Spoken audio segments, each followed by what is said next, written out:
प्रधानमंत्री सूर्यघर मुफ्त बिजली योजना ही भारत सरकारची एक महत्वाकांक्षी योजना आहे। या योजनेच्या अंतर्गत सर्वसामान्य नागरिकांच्या घराच्या छतावर सौर पॅनल लावण्यासाठी खूप मोठ्या प्रमाणात सबसिडी भारत सरकारकडून दिली जाते। ही सबसिडी डायरेक्टली त्या नागरिकांच्या बँक खात्यात जमा केली जाते। 1 किलोवॅटसाठी ही सबसिडी 30,000 रुपये एवढी आहे, 2 किलोवॅटसाठी 60,000 आणि 3 किलोवॅट आणि त्या पुढच्या क्षमतेसाठी ही सबसिडी 78,000 रुपये एवढी आहे। गृहनिर्माण सोसायट्यांसाठी ही सबसिडी खूप मोठ्या प्रमाणात आहे, 18,000 रुपये पर किलोवॅट। याप्रमाणे 500 किलोवॅटसाठी 500 किलोवॅट पर्यंत ही सबसिडी आहे। म्हणजे गृहनिर्माण सोसायट्या जवळजवळ 90 लाखापर्यंत सबसिडी या योजनेअंतर्गत मिळवू शकतात।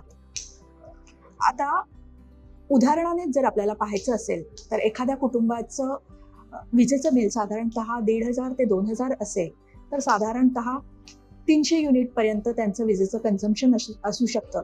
तर त्यासाठी सोलार पॅनल बसवण्यासाठी जर त्यांनी PM सूर्यघर अंतर्गत अप्लाय केलं तर 78,000 पर्यंतची सबसिडी त्यांना मिळू शकते आणि त्यामुळे सोलार पॉवर प्लांट लावण्याचा खर्च खूप मोठ्या प्रमाणात कमी होतो।